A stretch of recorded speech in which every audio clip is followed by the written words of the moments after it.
നിർണായകമായ കൂടിക്കാഴ്ച ഇപ്പോൾ മുഖ്യമന്ത്രിയുമായി നിലമ്പൂർ എം.എൽ.എ. പി.വി. അൻവർ നടത്തിക്കൊണ്ടിരിക്കുകയാണ്.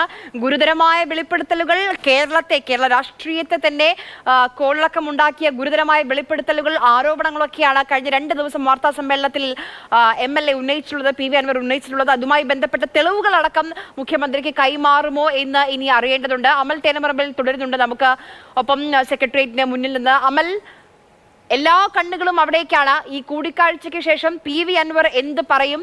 ആ ഉത്തരവിൽ എന്തെങ്കിലും മാറ്റമുണ്ടാകുമോ? അജിത് കുമാറിനെ മാറ്റി നിർത്താൻ സർക്കാർ തയ്യാറാകുമോ? അങ്ങനെ കുറെ കാര്യങ്ങൾ അറിയേണ്ടതുണ്ട്. ഈ കൂടിക്കാഴ്ച ഇപ്പോഴും നടന്നുകൊണ്ടിരിക്കുകയാണ്. ഇത് കഴിഞ്ഞ മാധ്യമങ്ങളെ എവിടെ വെച്ച് മാധ്യമങ്ങളോട് സംസാരിക്കുമെന്നാണ് അൻവർ അറിയിച്ചത്? ആര്യ, ഈ കാണുന്ന വഴിയിലൂടെ അല്പസമയത്തിനകം തന്നെ അൻവർ പുറത്തേക്ക് ഇറങ്ങും എന്നുള്ളതാണ് നമ്മൾ പ്രതീക്ഷിക്കുന്നത്.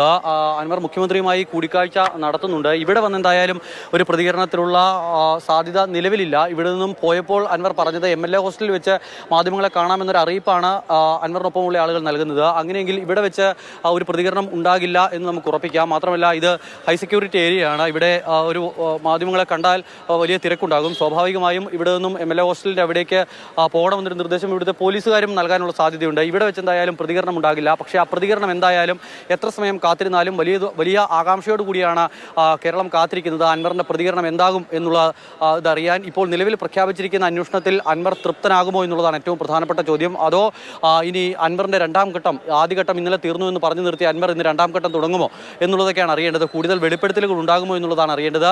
അതോ മുഖ്യമന്ത്രി ഈ നിലവിലെ അന്വേഷണത്തിൽ തൃപ്തനാകൂ അൻവർ, അടങ്ങൂ അൻവർ എന്ന് പറഞ്ഞു വിട്ടാൽ അത് കേട്ട് അൻവർ മടങ്ങുമോ എന്നുള്ളതാണ് നമുക്കറിയേണ്ടത്. നിലവിൽ എന്തായാലും മാധ്യമപ്പട കാത്തു നിൽക്കുകയാണ് ഇവിടെ അൻവറിന്റെ പ്രതികരണം തേടാനായി. കാരണം കേരളം അത്രത്തോളം കാത്തിരിക്കുന്നുണ്ട് അൻവറിന്റെ പ്രതികരണം എന്താ എന്നറിയാൻ. വലിയൊരു പോരാട്ടത്തിന് മുന്നിലാണ് അൻവർ ഉള്ളത്. അതിന് വലിയ രീതിയിലുള്ള അടങ്ങൂ എന്ന് മുഖ്യമന്ത്രി പറയുമ്പോൾ അങ്ങനെ അടങ്ങാൻ തയ്യാറാകുമോ അൻവർ? കാരണം നോക്കിപ്പോ സുജിത് ദാസിനെതിരെ സസ്പെൻഷൻ ഒന്നും ഇല്ല എങ്കിലും കസ്റ്റംസ് അന്വേഷണം തുടങ്ങിയിട്ടുണ്ട്.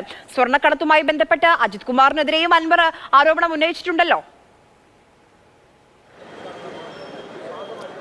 ആര്യ, ഈ അൻവർ കഴിഞ്ഞ 2 ദിവസങ്ങളിലായി നടത്തിയ വെളിപ്പെടുത്തൽ എന്ന് പറയുന്നത് ഇവരുടെ കയ്യിൽ നിൽക്കുന്ന കാര്യമല്ല എന്ന കാര്യത്തിൽ സംശയം വേണ്ട. ഇതിപ്പോൾ പുറത്തുനിന്നുള്ള അന്വേഷണം സ്വാഭാവികമായും കേന്ദ്ര ഏജൻസികളുടെ ഒരു അന്വേഷണം അല്ലെങ്കിൽ ഒരു പരിശോധന ഈ വിഷയത്തിൽ ഉണ്ടാകുമെന്ന കാര്യത്തിൽ സംശയം വേണ്ട. പ്രത്യേകിച്ചും ഈ വിഷയം എന്ന് പറയുന്നത് സ്വർണ്ണക്കടത്തടക്കമുള്ള വിഷയങ്ങൾ പ്രതിപാദിച്ചുകൊണ്ടുള്ള ഒരു ആരോപണമാണ്. ആ ആരോപണം എന്ന് പറയുന്നത് ഇങ്ങനെ ഇവിടെ വെച്ച് മാത്രം നിർത്താൻ പറ്റുന്ന ഒന്നല്ല. അതായത് സ്വർണ്ണക്കടത്ത് തീവ്രവാദമായും രാജ്യദ്രോഹ കുറ്റമായുമാണ് നമ്മുടെ രാജ്യം പ്രഖ്യാപിച്ചിരിക്കുന്നത്. സ്വാഭാവികമായും അതിൻ്റെ തീവ്രത വളരെ വലുതാണ്. Anti terrorism cyber wing ATCW അന്വേഷിക്കാൻ പരുവത്തിലുള്ള, അവർക്ക് നേരിട്ട് കയറി പരിശോധന നടത്താൻ പരുവത്തിലുള്ള ഒരു വിഷയമാണ്. സ്വാഭാവികമായും പരിശോധനകളിലേക്ക് കാര്യങ്ങൾ പോയിട്ടുണ്ടെങ്കിൽ ഇപ്പോൾ കസ്റ്റംസിൻ്റെ പരിശോധന സുജിത് ദാസിനെതിരെ നടക്കുന്നുണ്ടെങ്കിൽ ആ സുജിത് ദാസ് വെളിപ്പെടുത്തിയ കാര്യങ്ങളിൽ ഏറ്റവും പ്രധാനിയായി നിൽക്കുന്നത് ഈ പറയുന്ന ADGP MR അജിത് കുമാർ അടക്കമുള്ളവരാണ്. അതോടൊപ്പം തന്നെ ഒരു MLA രാത്രി വൈകി ഇറങ്ങിയ ഈ അന്വേഷണ ഉത്തരവുമായി പലതരത്തിലുള്ള വ്യാഖ്യാനങ്ങളൊക്കെ നടത്തുന്നുണ്ട്. അല്പസമയം മുൻപ് BJP നേതാവ് ശോഭാ സുരേന്ദ്രൻ മാധ്യമങ്ങളെ കണ്ടിരുന്നു. ഒരു വരി പറഞ്ഞു, അതായത് CPM-ന്റെ സംസ്ഥാന സെക്രട്ടറിക്കെതിരെ ഒരു പരാതി വന്നാൽ ജില്ലാ സെക്രട്ടറി അന്വേഷിക്കുമോ എന്ന്. ഇതിലും കൃത്യമായി ഒരു പക്ഷേ ഇപ്പോൾ നടക്കുന്ന അന്വേഷണത്തെ നമുക്ക് വിശദീകരിക്കാൻ കഴിയില്ല.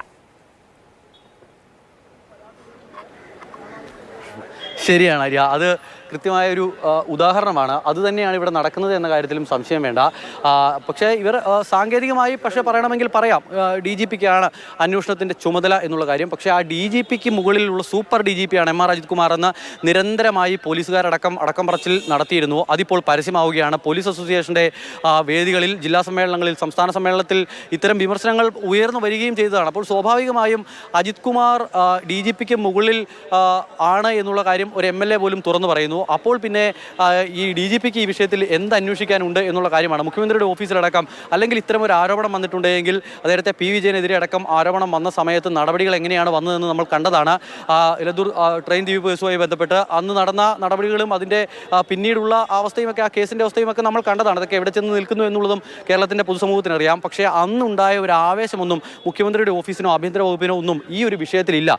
ADGP MR അജിത് കുമാറിൻ്റെ കാര്യത്തിൽ ഇല്ല എന്നുള്ളതാണ് ഏറ്റവും പ്രധാനപ്പെട്ട കാര്യം. രണ്ടുപേരും ADGP പിമാരാണ്. പക്ഷേ ഈ ADGPക്ക് അല്പം പവർ കൂടുതലാണ് എന്നുള്ളതാണ് അതിൻ്റെ പ്രധാനപ്പെട്ട കാരണം. അങ്ങനെ ഒരു നീക്കത്തിലേക്ക് മുഖ്യമന്ത്രിയും ആഭ്യന്തര വകുപ്പും കടക്കാത്തതിന് പ്രധാനപ്പെട്ട കാരണം നിലവിൽ എന്തായാലും PV അൻവർ കൂടിക്കാഴ്ച നടത്തുന്നുണ്ട്. അൻവറിനോട് മുഖ്യമന്ത്രി എന്ത് പറയും, അൻവർ മുഖ്യമന്ത്രിയോട് എന്ത് പറയും, എന്തെല്ലാം വിവരങ്ങൾ അൻവർ മുഖ്യമന്ത്രിക്ക് കൈമാറും, അങ്ങനെ കൈമാറി അൻവറിനെ ബോധ്യപ്പെടുത്താൻ മുഖ്യമന്ത്രിക്ക് കഴിയുമോ, തെളിവുകൾ അൻവർ കൈമാറുമോ, ADGPയെ മാറ്റി നിർത്താൻ സർക്കാർ തയ്യാറാകുമോ, മാറ്റി നിർത്തിയില്ല എങ്കിൽ അൻവർ എന്ത് നയം സ്വീകരിക്കും, ഇതൊക്കെ അറിയേണ്ടതുണ്ട്. എന്തായാലും ഇപ്പോൾ അമൽ നിൽക്കുന്നത് സെക്രട്ടേറിയറ്റിന് മുന്നിലാണ്. അവിടെ നിന്നുകൊണ്ട് മാധ്യമങ്ങളോട് സംസാരിക്കുക പ്രായോഗികമല്ല അൻവറിന്.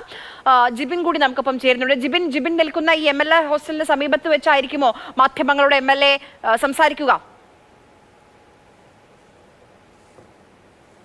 ആര്യ, രാവിലെ MLAയുമായി അടുത്ത വൃത്തങ്ങളോട് സംസാരിച്ചതിൽ നിന്ന് നമുക്ക് മനസ്സിലാക്കാൻ സാധിച്ചത് സെക്രട്ടേറിയറ്റിനുള്ളിൽ മുഖ്യമന്ത്രിയുമായുള്ള കൂടിക്കാഴ്ചയ്ക്ക് ശേഷം അൻവർ MLA തിരികെ MLA ക്വാർട്ടേഴ്സിലേക്ക് എത്തി ഇതിന് മുന്നിൽ വെച്ചായിരിക്കും ഒന്നിച്ച് മാധ്യമങ്ങളോട് പ്രതികരിക്കുക എന്നാണ് ഇന്ന് രാവിലെ അദ്ദേഹത്തിൻ്റെ അടുത്ത വൃത്തങ്ങളോട് സംസാരിച്ചപ്പോൾ നമുക്ക് മനസ്സിലാക്കാൻ സാധിച്ചത്. ഇന്നലെ രാത്രി വൈകി വന്ന ഈ മുഖ്യമന്ത്രി ഈ ഒരു അന്വേഷണ സംഘത്തിൽ അൻവർ തൃപ്തനല്ല എന്നുള്ള ഒരു കാര്യമാണ് നമുക്ക് അവിടെ നിന്ന് മനസ്സിലാക്കാൻ സാധിച്ചത്. കാരണം ADGP ആ സ്ഥാനത്ത് നിന്ന് മാറ്റി നിർത്തിക്കൊണ്ടുള്ള ഒരു അന്വേഷണമാണ് PV അൻവർ MLA ആഗ്രഹിച്ചിരുന്നു. പക്ഷേ ആ ഒരു രീതിയിലേക്ക് എത്തിയിരുന്നില്ല. ഇന്നലെ രാവിലെയൊക്കെ തന്നെ ഈ ഒരു വിഷയവുമായി ബന്ധപ്പെട്ട മുഖ്യമന്ത്രി കടുത്ത നിലപാടാണ് സ്വീകരിച്ചിരുന്നതെങ്കിൽ രാത്രി എങ്ങനെയാണ് ഇത് മാറിയത് എന്നുള്ള ഒരു കാര്യമാണ് PV അൻവർ MLAയുടെ ഭാഗത്ത് നമുക്ക് അറിയാൻ സാധിച്ചത്. അതുകൊണ്ട് തന്നെയാണ് അദ്ദേഹത്തോട് ഈ PV അൻവർ MLAയോട് ഐക്യദാർഢ്യം പ്രഖ്യാപിച്ച KT ജലീൽ MLAയുമായി ഇന്ന് രാവിലെ MLA ക്വാർട്ടേഴ്സിൽ വെച്ച് ഇവരൊരു കൂടിക്കാഴ്ച നടത്തിയത്. അതിനുശേഷം KT ജലീൽ പുറത്തേക്ക് പോയതിനു ശേഷമാണ് PV അൻവർ MLA സെക്രട്ടേറിയറ്റിനുള്ളിലേക്ക് മുഖ്യമന്ത്രിയെ കാണുന്നതിന് വേണ്ടി ഏകദേശം 12:05 കൂടി ഇവിടെ നിന്ന് പുറപ്പെട്ടതെന്നാണ് നമുക്ക് മനസ്സിലാക്കാൻ സാധിക്കുന്നത്. ഇന്ന് പുലർച്ചയോടുകൂടിയാണ്, അതായത് അർദ്ധരാത്രിക്ക് ശേഷം പുലർച്ചയോടുകൂടിയാണ് PV അൻവർ MLA ഇവിടേക്ക് MLA ക്വാർട്ടേഴ്സിലേക്ക് എത്തിയെന്നാണ് അറിയുന്നത്. അദ്ദേഹത്തിന് ഇന്ന് രാവിലെ കൊച്ചിയിൽ വെച്ച് ക്വാറി ഉടമകളുമായുള്ള ഒരു മീറ്റിംഗ് ഒക്കെ തന്നെ ഉണ്ടായിരുന്നു. അതൊക്കെ റദ്ദാക്കിക്കൊണ്ടാണ് അദ്ദേഹം ഇന്ന് പുലർച്ചയോടുകൂടി തിരുവനന്തപുരത്ത് MLA ക്വാർട്ടേഴ്സിലേക്ക് എത്തിയത്. അദ്ദേഹത്തിന്, അതായത് മുഖ്യമന്ത്രിയോടുള്ള ചർച്ചയിൽ അദ്ദേഹം ഈ ഒരു നേരത്തെ MLA സൂചിപ്പിച്ചതുപോലെ തന്നെ കഴിഞ്ഞ 8 മാസക്കാലമായി അദ്ദേഹം ഈ ഒരു അന്വേഷണത്തിന് പുറകെയായിരുന്നു. നേരത്തെ അമൽ സൂചിപ്പിച്ചതുപോലെ തന്നെ ഒരു ഡിറ്റക്റ്റീവ് ഏജൻസിയൊക്കെ തന്നെ അന്വേഷിക്കുന്ന തരത്തിലുള്ള ആ ഒരു അന്വേഷണമാണ് PV അൻവർ MLAയുടെ ഭാഗത്തു നിന്നുണ്ടായത്. അതുകൊണ്ട് തന്നെ ഈ ഒരു കാലയളവിൽ ഈ ഒരു കഴിഞ്ഞ 8 മാസത്തെ കാലയളവിൽ അദ്ദേഹം എന്തൊക്കെയാണ് എന്തൊക്കെ കാര്യങ്ങളാണ് ശേഖരിച്ചതെന്നുള്ളത് അദ്ദേഹത്തിന് പൂർണ്ണമായി തന്നെ മുഖ്യമന്ത്രി അറിയിക്കേണ്ടതുണ്ട്. അതുകൊണ്ട് തന്നെ അതിൻ്റെ രേഖകളൊക്കെ തന്നെ മുഖ്യമന്ത്രിക്ക് മുഴുവൻ രേഖകളും ഹാജരാക്കണം. അതുപോലെ തന്നെ അത് ഒരു പരാതിയായി തന്നെ മുഖ്യമന്ത്രിക്ക് എഴുതി നൽകാൻ തെളിവുകളിൽ മുഖ്യമന്ത്രി എന്ത് ചെയ്യും എന്നുള്ളത് കൂടി അറിയേണ്ടതുണ്ട്. അമൽ, ഇപ്പോൾ ADGPക്ക് മുകളിൽ സൂപ്പർ DGP ആണ് MR അജിത് കുമാർ എന്ന് ആവർത്തിച്ച് പറയുന്നുണ്ട് PV അൻവർ MLA. അങ്ങനെയുള്ള DGP, സംസ്ഥാന പോലീസ് മേധാവി, അന്വേഷിച്ചാൽ ഇതിലെ എല്ലാ കാര്യങ്ങളും പുറത്തുവരും, സത്യം പുറത്തുവരും എന്ന് വിശ്വസിക്കുന്നുണ്ടാകില്ല. എന്തായാലും സ്വാഭാവികമായും അൻവർ വിശ്വസിക്കില്ല. അങ്ങനെയാണെങ്കിൽ എന്ത് പറഞ്ഞ് അൻവറിനെ മയപ്പെടുത്താൻ, മനസ്സിലാക്കാൻ കഴിയും മുഖ്യമന്ത്രിക്ക്? ആര്യ, മുഖ്യമന്ത്രിയുടെ ഓഫീസിന് മുന്നിലേക്ക് ഈ പരാതി നേരിട്ടെത്തിയിട്ടുണ്ട് എങ്കിൽ ആ പരാതി പരിശോധിക്കപ്പെടുക P ശശി അടക്കമുള്ളവരുടെ നേതൃത്വത്തിലാകും. അങ്ങനെ പരിശോധിച്ചിരുന്നുവെങ്കിൽ ഒരുപക്ഷെ ഈ പരാതിയോ അല്ലെങ്കിൽ ഇത്തരമൊരു വിഷയമോ പുറംലോകം അറിയാതെ പോയേനെ എന്നുള്ളതാണ് ഇടതുപക്ഷത്തെ പല നേതാക്കൾ പോലും അടക്കം പറയുന്നത്. അതുകൊണ്ടാണ് അൻവർ നിർണായകമായൊരു നീക്കം നടത്തി മാധ്യമങ്ങൾക്ക് മുന്നിൽ, കേരളത്തിൻ്റെ പൊതുസമൂഹത്തിന് മുന്നിൽ ഈ വിഷയങ്ങളെല്ലാം വെളിപ്പെടുത്തിയതിന് ശേഷം പിന്നീട് മുഖ്യമന്ത്രിയെ കാണാം, രണ്ടാം ഘട്ടം മുഖ്യമന്ത്രിയെ കാണുക, ആദ്യഘട്ടം വെളിപ്പെടുത്തൽ, അങ്ങനെയായിരുന്നു അൻവറിൻ്റെ നീക്കം. അൻവറിൻ്റെ ആ നീക്കത്തിൽ ഇടതുപക്ഷം അല്ലെങ്കിൽ ആഭ്യന്തര വകുപ്പ്, മുഖ്യമന്ത്രി എല്ലാം പകച്ചുപോയെന്ന കാര്യത്തിൽ സംശയം വേണ്ട. ആ വെളിപ്പെടുത്തലുകൾ എന്താകുമെന്ന കാര്യത്തിൽ, അല്ലെ അൻവറിന് പിന്നിലാര്, അൻവറിൻ്റെ നീക്കം എന്ത്, ലക്ഷ്യമാര്, ഈ ചോദ്യങ്ങൾക്കൊന്നും ഉത്തരം പറയാൻ ഏതെങ്കിലും ഒരു ഇടതുപക്ഷ നേതാവിന് കഴിഞ്ഞിരുന്നില്ല. പ്രതിപക്ഷം പോലും അങ്കലാപ്പിലായിരുന്നു. എന്താണ് അൻവറിൻ്റെ നീക്കം, എന്താണ് അൻവർ ചെയ്യുന്നത് എന്ന് ആർക്കും ഒരു പിടിയും കിട്ടാത്ത അവസ്ഥയായിരുന്നു. ഇപ്പോഴും അത് അങ്ങനെ തന്നെയാണ്. എന്താണ് അൻവറിൻ്റെ ലക്ഷ്യമെന്നൊന്നും ആർക്കും മനസ്സിലാകുന്നില്ല. തനിക്ക് ഒപ്പം കുറേ ആളുകളുണ്ട് എന്ന് അൻവർ പറയുമ്പോൾ അതാര് എന്നുള്ളതാണ് ഏറ്റവും പ്രധാനപ്പെട്ട ചോദ്യം. ഏതോ ഒരു വലിയ ശക്തി അൻവറിന്റെ പിന്നിൽ ഉണ്ട് എന്നുള്ളതൊക്കെ പല കോണുകളിൽ നിന്നും അത്തരം കാര്യങ്ങളും ഉയർന്നു വരുന്നുണ്ട്. പക്ഷേ അത് ആരെ എന്നൊന്നും ഒരു നിയമനം, പൊളിറ്റിക്കൽ സെക്രട്ടറി, മുഖ്യമന്ത്രിയുടെ പൊളിറ്റിക്കൽ സെക്രട്ടറിക്കെതിരെയൊക്കെ ഒരു ഇത്രയും ഗുരുതരമായ ആരോപണം മുന്നേ നോക്കൂ, എല്ലാം മുഖ്യമന്ത്രിയെ സംരക്ഷിക്കാനാണ്, തന്റെ പിതാവിന് തുല്യമാണ് പിണറായി വിജയൻ എന്നൊക്കെ ആവർത്തിച്ച് അൻവർ പറയുന്നുണ്ട്. പക്ഷെ പറഞ്ഞ് കുഴപ്പത്തിലാകുന്നത് ആഭ്യന്തര വകുപ്പും ആഭ്യന്തരമന്ത്രിയുമാണ്.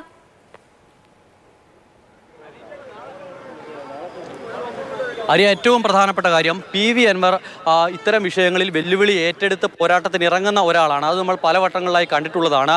അൻവർ ഒരു ഒറ്റയാനാണ് എന്ന് തന്നെ പറയാൻ കഴിയും. പക്ഷേ ഈ വിഷയത്തിൽ അൻവർ ഒറ്റയ്ക്കല്ല പോരാട്ടത്തിന് ഇറങ്ങിയത് എന്ന കാര്യത്തിൽ യാതൊരുവിധ സംശയവും വേണ്ട. അത് എതിരെ നിൽക്കുന്ന ആളുകളുടെ കരുത്ത് തന്നെയാണ്. പ്രത്യേകിച്ചും P ശശിയെ ഒന്നും ചെറുതായി കാണാനേ കഴിയില്ല. ഏതെങ്കിലും ഒരു മുഖ്യമന്ത്രിയുടെ പൊളിറ്റിക്കൽ സെക്രട്ടറി എന്നതിനപ്പുറത്തേക്ക് CPM രാഷ്ട്രീയത്തിലും അതോടൊപ്പം തന്നെ ഈ പറയുന്ന നിലവിലെ ഭരണ സംവിധാനത്തിലും ആഭ്യന്തര വകുപ്പിലും എല്ലാം അതിശക്തമായ സ്വാധീനമുള്ള ഒരാളാണ് P ശശിയുടെ ആഭ്യന്തര വകുപ്പിലെ സ്വാധീനം തുടങ്ങുന്നത് ഇന്നോ ഇന്നലെയോ അല്ല. അതങ്ങ് EK നയനാർ മുഖ്യമന്ത്രിയായിരിക്കുന്ന കാലത്ത് പൊളിറ്റിക്കൽ സെക്രട്ടറി ആയിരുന്ന കാലത്തെ പവറാണത്. അപ്പോൾ അത് മാത്രമല്ല, അതിനുശേഷം P ശശിക്കെതിരെ നടപടി നേരിട്ടത് നമ്മൾ കണ്ടതാണ്. P ശശിയെ പാർട്ടിയിൽ നിന്നും പുറത്താക്കി പിന്നീട് പാർട്ടിയിലേക്ക് തിരിച്ചെത്തുന്നത് 2011 പുറത്താക്കിയതിനു ശേഷം തിരിച്ചെത്തുന്നത് 2018 2018 പാർട്ടിയിലേക്ക് തിരിച്ചു വരുമ്പോൾ ബ്രാഞ്ച് കമ്മിറ്റിയിലാണ് ആദ്യം P ശശിയെ ഉൾപ്പെടുത്തിയിരുന്നതെങ്കിൽ പിന്നീട് ഡബിൾ പ്രൊമോഷനാണ്. അങ്ങനെ ആ പ്രൊമോഷൻ പിന്നീട് എത്തി നിൽക്കുന്നത് സംസ്ഥാന കമ്മിറ്റിയിലാണ്. അതിശക്തനായി തിരിച്ചു വരികയാണ് P ശശി. അങ്ങനെ P ശശി തിരിച്ചു വരുന്നു. പിന്നീട് പുത്തലത്ത് ദിനേശന് ദേശാഭിമാനിയുടെ ചാർജ് നൽകി വിടുമ്പോൾ പൊളിറ്റിക്കൽ സെക്രട്ടറിയായി സംസ്ഥാനം ഭരിക്കുന്ന മുഖ്യമന്ത്രിയുടെ ഓഫീസിലെ ഏറ്റവും കരുത്തനായി P ശശി എത്തുകയാണ്. അങ്ങനെ എത്തിയ P ശശിയാണ് സ്വാഭാവികമായും P ശശിയുടെ കടന്നു വന്ന വഴിത്താരകൾ കൃത്യമായി ബോധ്യമുള്ള ആളാണ് ഈ പറയുന്ന PV അൻവർ. അതിനാൽ വെറുതെ അങ്ങ് ഇറങ്ങിച്ചെന്ന P ശശിയുമായി ഏറ്റുമുട്ടാനൊന്നും PV അൻവർ നിൽക്കില്ല എന്ന കാര്യത്തിൽ സംശയമേ വേണ്ട. അതിനാൽ തന്നെയാണ് പറയുന്നത് കൃത്യമായി തന്നെയുള്ള പിന്തുണ ഈ വിഷയത്തിൽ PV അൻവറിന് കിട്ടുന്നുണ്ട്. അത് ആര് എന്ന കാര്യത്തിലൊന്നും വ്യക്തതയില്ല.